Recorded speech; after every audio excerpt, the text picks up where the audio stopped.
नमस्कार साथियों, जय हिंद जय भारत। कैसे हैं आप सारे लोग।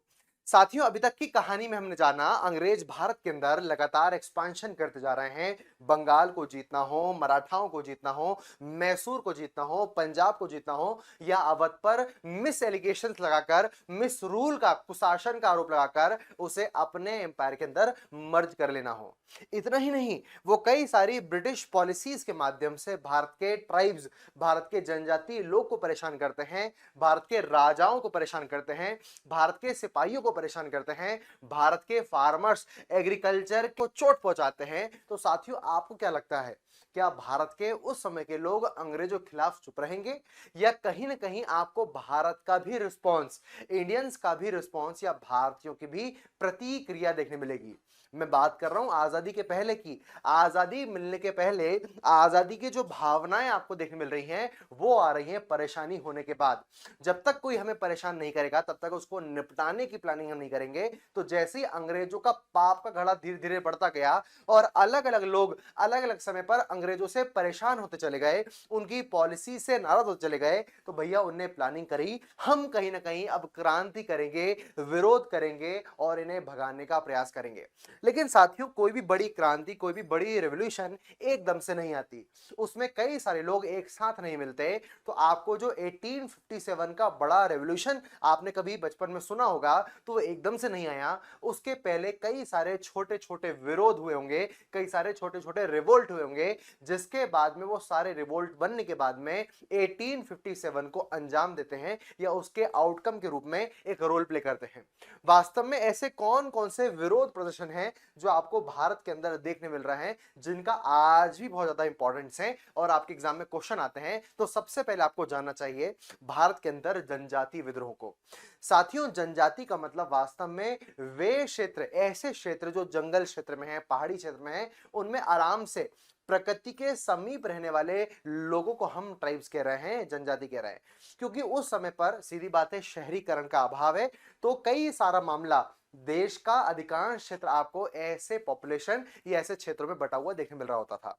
अब जनजातीय क्षेत्रों में, क्योंकि भैया ये जो मॉडर्न एजुकेशन है, उसका आपको बहुत ज्यादा मामला देखने नहीं मिलेगा, तो वो अपनी अलग अलग रीति रिवाजों के माध्यम से, अपनी परंपराओं के माध्यम से, अपनी कबीलाई सिस्टम या परंपरा के माध्यम से अपने रीजन में रूल करते हैं। मतलब ऐसा नहीं होता था कि एक राजा है तो उसका पूरा बड़ा सा शासन होगा, नहीं। कबीलाई क्षेत्र के अंदर या जनजातीय क्षेत्रों के अंदर छोटे छोटे क्षेत्र बटे हुए हैं। इस क्षेत्र में कोई जनजाति अपना काम कर रही है, अपने नियम बना रही है, अपना रूल कर रही है, अपने विवाह को अपना रही है, उनकी अपनी परंपरा है। ऐसे भारत के अलग अलग पहाड़ी क्षेत्रों में, सुदूर क्षेत्रों में, दुर्गम क्षेत्रों में, जंगली क्षेत्रों के अंदर आपको अलग अलग मामले देखने मिल रहे होंगे। अब सीधी बात है, जो जनजातीय क्षेत्र की अगर मैं आपको विशेषता बताऊं, इनके अपने तीज त्योहार, भगवान, अलग मान्यताएं होंगी। और सीधी बात है साथियों, समझना, वास्तव में ये जनजातियां वल्नरेबल होती हैं। एक साथ में वल्नरेबल होने के साथ में ये जनजातियां अपने अपनी मान्यताओं के लिए रिजिड भी होती है। अगर आप इनकी मान्यताओं में परिवर्तन करोगे, इनकी इमोशंस को, इनकी भावनाओं को ठेस पहुंचाओगे, तो कहीं ना कहीं ये जनजातियां बाद में आपका विरोध करना स्टार्ट कर देंगी। तो कई बार आपने ये जो जनजातीय विद्रोह के नाम सुने होंगे, ट्राइबल रिवॉल्ट के नाम सुने होंगे, उसका एक मेजर कारण आपको धर्म में, समाज में, भावनाओं में हस्तक्षेप भी देखने मिल रहा है। और कई बार आपको देखने मिलता है कि भैया जब अंग्रेज भारत के अंदर आएंगे तो वो रेल का विकास करना चाहेंगे, वो पैसा कमाना चाहेंगे, वो लूट मचाना चाहेंगे। तो बाद में वो जंगलों के ऊपर प्रहार करेंगे, एग्रीकल्चर को नुकसान पहुंचाएंगे। और क्योंकि जनजातीय क्षेत्र प्रकृति के समीप है, और अगर प्रकृति को नुकसान होगा या उनके राइट्स को नुकसान होगा, जल जंगल जमीन, इनको ऐसा लगता है जनजातियों को, ये भैया इनके ऊपर हमारा अधिकार है, हम यही पैदा हुए हैं, ये नदी, ये पहाड़, ये पर्वत, ये हमारे अधिकार में होना चाहिए। इन्हें कोई काट कर ले जाएगा या हमें कोई ज्ञान देगा, हमें कोई कंट्रोल करेगा, ये बात अच्छी नहीं है। तो इसी कारण पहला आपको देखने मिलता है कि भैया एक इमोशनल कारण है, एक रिलीजियस कारण भी हो सकता है। दूसरा आपको मेजर फॉर्मेट देखने मिलेगा, कुछ आर्थिक कारणों से भारत के अंदर जनजातीय विद्रोह भी आपको देखने मिलेंगे। और यही विद्रोह बाद में आपको 1857 के अंदर बहुत ज्यादा इंपॉर्टेंट रोल प्ले करते देखने मिलेंगे। तो सीधी बात है, भारत के अंदर कई सारे क्षेत्रों में भारत का रिस्पॉन्स होगा, और यही रिस्पॉन्स आपको एग्जाम के अंदर बार बार लिख कर आना है। एग्जाम के अंदर प्रश्न आएंगे, समझना पड़ेगा। समझ पा रहे हैं? तो पहले हम जनजातीय विद्रोह को समझते हैं, ट्राइब्स के अपराइजिंग की बात करते हैं। उसके बाद में हम भैया 1857 के फर्स्ट फ्रीडम स्ट्रगल की बात करते हैं, कैसे क्या इसे भारत का फ्रीडम स्ट्रगल कहना चाहिए या छोटा मोटा विरोध कहना चाहिए, वो सारी चीज हम देखेंगे। फिर हम पीजेंट्स रिवॉल्ट देखेंगे, भैया किसानों ने कैसे विरोध किए, और कई सारे रिस्पॉन्स को लेकर हम अपने कलेक्टिवली कॉन्सेप्ट को डेवलप करेंगे कि भैया भारत के अंदर कैसे अंग्रेजों को निपटाने की प्लानिंग की जा रही है। फिर बाद में तो फ्रीडम स्ट्रगल को हमको समझना ही है, वो सारी बात हमको करनी है। चलिए कहानी को आगे बढ़ाते हैं, और कहानी के अंदर अब आपको प्रमुख जनजाति विद्रोह में सबसे इंपॉर्टेंट पहला देखने मिल रहा है संथाल विद्रोह। साथियों सीधी बात, तीन चीज आपको ध्यान रखना है कि भैया संताल विद्रोह कब हो रहा है, और संताल विद्रोह किस क्षेत्र में हो रहा है, और संताल विद्रोह को लीडरशिप में कौन कौन व्यक्ति आपको देखने मिल रहे हैं, किसने इसे स्टार्ट किया। कारण लगभग सारे विद्रोह के ऊपर नीचे समान माने जा रहे होंगे, थोड़े बहुत इंपॉर्टेंट भी होंगे, लेकिन कहां पर हुआ, कब हुआ और कौन लीडर है, ये प्रीलिम्स के लिए, वन लाइन फैक्ट के लिए बहुत आवश्यक है। तो 1855 से लेकर 1856 तक, मतलब 1857 की रिवॉल्यूशन के पहले आपको संथाल विद्रोह देखने मिलेगा।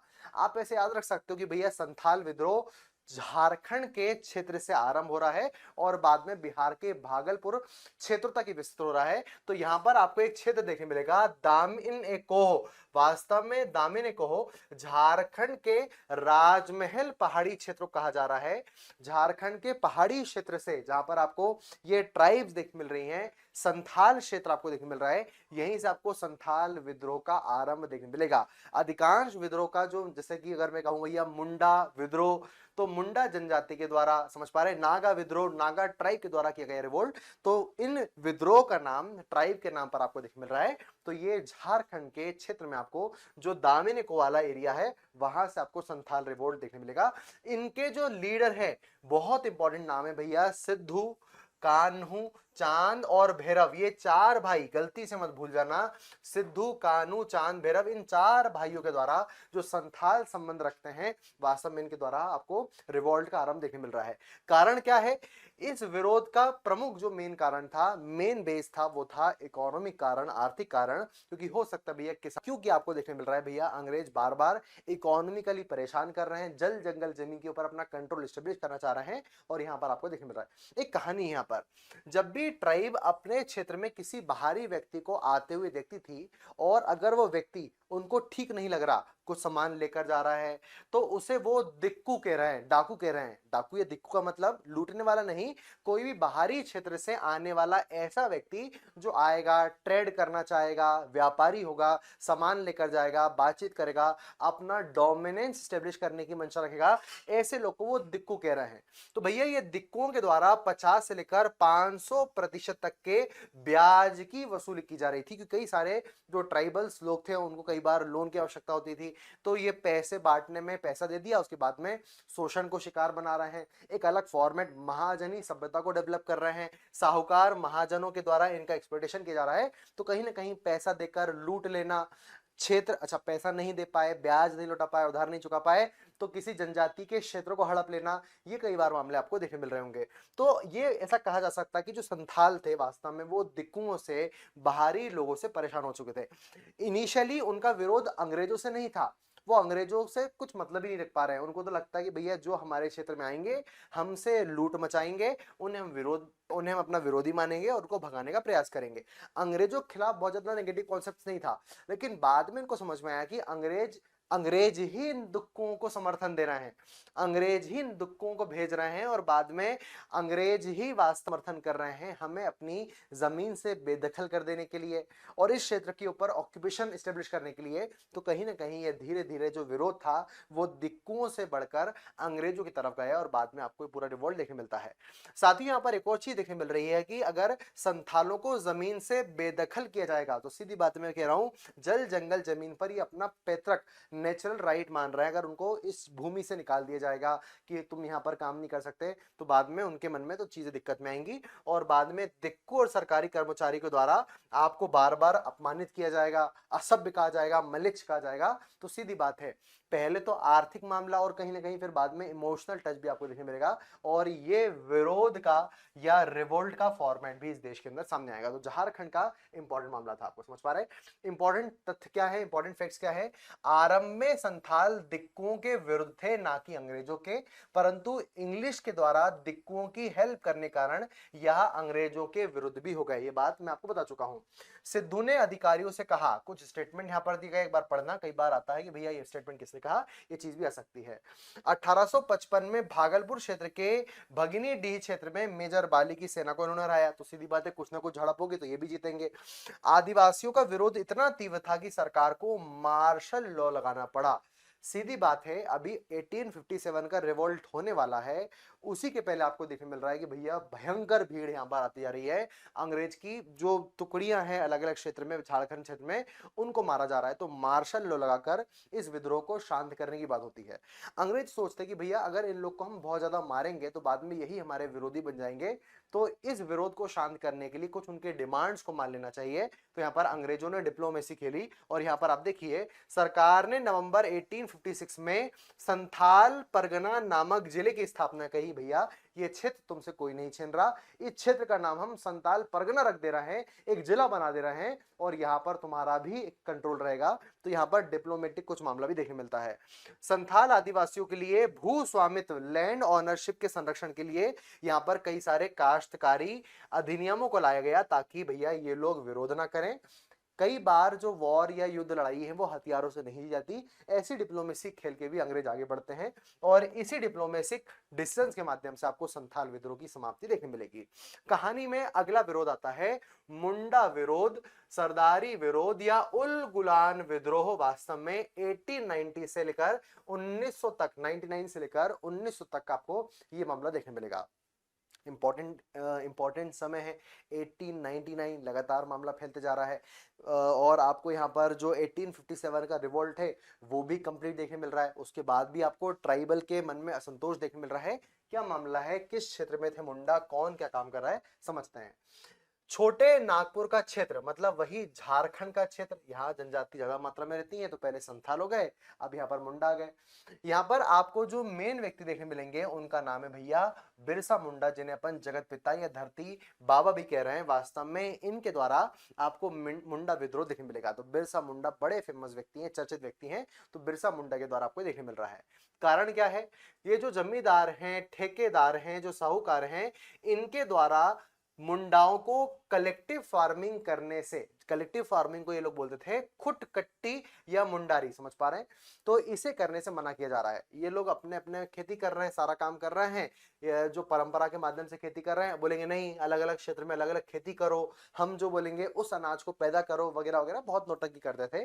तो एग्रीकल्चर डिस्टर्बेंस क्रिएट करने में अंग्रेजों का बहुत बड़ा रोल है। एग्रीकल्चर अपनी पॉलिसीज को लागू कर रहे हैं, जमींदारी व्यवस्था, मालवाड़ी व्यवस्था, अभी हम समझेंगे उस बारे में। तो इस कारण से आपको आदिवासी परेशान देखने मिलेंगे। ब्रिटिश की भू राजस्व व्यवस्था, लैंड रेवेन्यू पॉलिसी ने भी किसानों और मजदूरों को बहुत नुकसान पहुंचाया, इवन किसानों को मजदूर बना दिया। अब साथियों, किसानों और मजदूर में क्या अंतर है? मजदूर वो आदमी है जो मेहनत करेगा लेकिन उसके पास अपना खेत नहीं होगा। किसान का मतलब जिसके पास अपना खेत है, उसके खेत पर खेती कर रहा है। अब मान के चलो मैं किसान हूं और मैंने किसी साहूकार से उधार लिया और बाद में मुझे उस खेत से बाहर निकाल दिया, मेरा खेत या जमीन हड़प ली गई, मैं मुंडा परिवार से हूं, तो अब मैं जो पहले किसान था बन गया मजदूर। तो यही कारण आपको देखने मिल रहा है, बाद में आपको मुंडा का रिवॉल्ट देखने मिलेगा। साथियों, केवल इतना नहीं, ईसाई मिशनरीज का आपको यहाँ प्रभाव देखने मिलेगा। जैसे ईसाई मिशनरीज आएंगे वो कहेंगे कि तुम्हारा धर्म बेकार है, तुम्हारी जाति बेकार है, हमारे धर्म को स्वीकार कर लो। मतलब अब वो सामाजिक धार्मिक इंटरफेरेंस की पॉलिसी को अपनाएंगे, और इन कारणों से आपको कहीं ना कहीं मुंडा के मन में असंतोष देखने मिलेगा और बाद में दिक्कत आएगी। 1895 में बिरसा मुंडा ने स्वयं को भगवान का दूत घोषित किया और विरोध को राजनीतिक और धार्मिक स्वरूप प्रदान किया। सीधी बात है, कई सारे लोग को बनाए रखना है तो कहते हैं मैं देवता का दूत हूं, अगर अगर जब हम विरोध करेंगे, लड़ाई करेंगे, तो भगवान हमारी सहायता करेंगे और इन डाकुओं को, इन दुखों को, इन सबको मार देंगे। तो मतलब थोड़ा सा आपको धार्मिक टच का मामला देखने मिलता है। यही कारण है कि भैया बिरसा मुंडा को भगवान की तरह ट्रीट किया जा रहा है, उन्हें बहुत आदरणीय मानकर उनका समर्थन दिया जा रहा है सारा काम। बिरसा मुंडा ने कहा, दिक्कुओं से हमारी लड़ाई होगी और उनके खून से जमीन इस तरह लाल होगी जैसे कि लाल झंडा। मतलब बहुत ज्यादा मोटिवेटेड है यहाँ पर बिरसा मुंडा साहब कि भैया लास्ट टाइम में भगवान सहायता करेंगे और सारा काम हो जाएगा। विरोध के पश्चात 1908 में छोटा नागपुर काश्तकारी कानून पारित हुआ जिसमें सामूहिक खेती को मान्यता प्रदान की गई। कहानी ये थी कि भैया सीधी बात है, चाहे कुछ भी हो, कोई भी कुछ भी कह रहा हो, लेकिन अंग्रेजों की सेना ताकतवर थी और 1852 क्रांति उन्होंने बुझा दी उस समय पर। तो इस विरोध को भी उन्होंने शांत किया, लेकिन सीधी बात है, बार बार क्रांति जन्म ला ले, बार बार रिवोल्ट ना आए, इसलिए वापस वही हुआ, थोड़ा डिप्लोमेसी भी खेली गई और यहाँ पर कुछ छोटे नागपुर के पठार में उनको भू राजस्व देने के लिए, लैंड ऑनरशिप देने के लिए यहाँ पर कानून भी लिया गया। बिरसा मुंडा ने आरंभ में ईसाई धर्म को अपनाया, परंतु बाद में वैष्णव धर्म को अपना लिया। ये इंपॉर्टेंट बात आपको ध्यान रखना है। कौन ऐसे व्यक्तित्व थे जिन्होंने ईसाई धर्म को अपनाया, वैष्णव धर्म को अपनाया? तो बिरसा मुंडा की कहानी आपको देखने मिलेगी। बिरसा मुंडा ने अनेक देवताओं बोंगा के स्थान पर एक सिंह बोंगा की पूजा करने का आह्वान किया। भैया आपको एकल एक केशववादी बनना है। 1900 में गिरफ्तार होने के बाद उनकी जेल में मृत्यु हो गई और यहीं से आपको पूरा मामला समाप्त भी देखने मिलता है। क्लियर पॉइंट साथियों? चलिए अगला आपको विरोध देखने मिलता है नागा आंदोलन या जियारलंग आंदोलन। भारत के अंदर ये नागालैंड क्षेत्र के अंदर, नागालैंड क्षेत्र के आसपास में आपको ये देखने मिलेगा। नॉर्थ ईस्ट में मेनली मणिपुर और नागालैंड में आपको ये विरोध प्रदर्शन देखने मिलेगा, आंदोलन देखने मिलेगा। कौन कौन दो इंपॉर्टेंट लोग हैं? एक का नाम है रोगमेई जदोनांग, याद रखना है, और दूसरी जो रानी गाई डिन लियू, आपको एक इंपॉर्टेंट नाम, थोड़ा सा कॉम्प्लिकेटेड नाम भी है, आपको देखने मिलता है। इन दोनों के द्वारा आपको ये नागालैंड क्षेत्र में, नागालैंड क्षेत्र में, ग्रेटर नागालैंड क्षेत्र में आपको नागा रिवॉल्ट देखने मिलेगा। कारण क्या था? इस आंदोलन का प्रमुख उद्देश्य था रूढ़ी। ये इंपॉर्टेंट है क्योंकि अभी तक तो पैसे या आर्थिक वाला मामला चल रहा है। यहां पर जदोनांग द्वारा या रानी के द्वारा रूढ़िवादिता, अंधविश्वास तथा इलॉजिकल रीति रिवाजों को समाप्त करने का मेन फॉर्मेट बनाया गया। ये जनजातीय क्षेत्रों में जो कुप्रथाएं विद्यमान है कि भैया आंख पर चल लो, ऐसा कर लो, वैसा कर लो तो वो हो जाएगा, तो उसके विरोध में लॉजिकल बात करने के लिए यहाँ पर आपको देखने मिल रहा है। ईसाई मिशनरीज का सामाजिक व्यवस्था में हस्तक्षेप बढ़ता जा रहा है, जिन्हें खत्म करने, जिन्हें रोक लगाने के लिए, जिन पर अंकुश लगाने के लिए भी आपको ये मामला देखने मिलेगा। रूढ़िवादिता, अंधविश्वास, सुपरस्टिशियस थिंकों को ठीक करने के लिए आपको देखने मिल रहा है। और साथ ही साथ फिर थोड़ा इकोनॉमिक बात भी, जो कष्टकारी टैक्सेस या कानून लाए जा रहे हैं उन्हें इजी बनाने के लिए आपको मामला देखने मिल रहा है। प्रारंभ में इस आंदोलन को नेतृत्व एक युवा नेता जदोनांग जी के द्वारा किया जा रहा है, लेकिन इनके द्वारा थोड़े टाइम के बाद में एक बड़े फॉर्मेट, एक बड़े लक्ष्य की बात की गई। पहले तो भैया ये लॉजिकल बात हो, सारी चीज चल रही है, लेकिन जब धीरे धीरे आंदोलन फेमस हुआ तब कई सारे क्षेत्रों को, मणिपुर, नागालैंड को मिलाकर एक नागा राज्य बनाया जाएगा और नागा राज्य स्वतंत्र होगा, अंग्रेजों का हस्तक्षेप वहां पर नहीं होगा। ये ऐसी कुछ बातें भी आपको सामने देखने मिलती हैं। इसी कारण अंग्रेज परेशान होते हैं और बाद में इनको फांसी की सजा देकर इनकी हत्या कर दी जाती है। तो पॉलिटिकल जैसे ये अब रुख लेंगे तो पॉलिटिकल में ब्रिटिश आते हैं और ब्रिटिश इन्हें रोकने का प्रयास करते हैं। जैसे इनकी मृत्यु होती है 1932 में, इस आंदोलन का नेतृत्व 17 वर्षीय नागा बालिका करती है, गाई दिन लियू। वास्तव में इनके द्वारा आपको अब इस आंदोलन का अगला फॉर्मेट देखने मिलता है। गांधीवादी सिद्धांत एवं आदेशों से प्रभावित होकर ये जो महिला है, जो ये बालिका है, सीधी बात है, हिंसक काम नहीं कर रही, गांधीवादी विचारों के आधार पर अपना काम कर रही हैं। कहीं ना कहीं सविनय अवज्ञा आंदोलन को भी ये खुद को जोड़ती हैं, राष्ट्रीय स्वरूप प्रदान करने में अपनी भूमिका निभाती हैं और यही कारण है इनको रानी की उपाधि जवाहरलाल नेहरू के द्वारा दी जाती है। इसलिए प्रश्न आता है, नागा महिला जो वास्तव में नागा आंदोलन में मेन फॉर्मेट निभा रही है, भूमिका निभा रही है, उन्हें रानी का टाइटल कौन दे रहे हैं? तो आंसर है जवाहरलाल नेहरू साहब जी। वास्तव में बाद में इनके द्वारा, भारत सरकार के द्वारा इनको पद्म भूषण भी दिया गया। तो ये कुछ मामले आपको देखने मिल रहे हैं। तो ग्रेटर नागा या नागा स्टेट क्या था, कौन कौन थे, जदोनांग कौन थे, रानी गैरुली कौन थी, कौन कौन से विरोध किया जा रहा है, ये बात आपको ध्यान रखना पड़ेगा। तो आज के सेशन में हमने 3 ट्राइबल रिवॉल्ट की बात करी, संथाल विद्रोह, मुंडा विद्रोह, इन सब के बारे में जो बेसिक फैक्ट ध्यान रखना। अगली क्लास में नए विरोध को लेकर, नए कुछ स्टेप्स को लेकर हम सामने आएंगे। तब तक के लिए धन्यवाद। जय हिंद, जय भारत।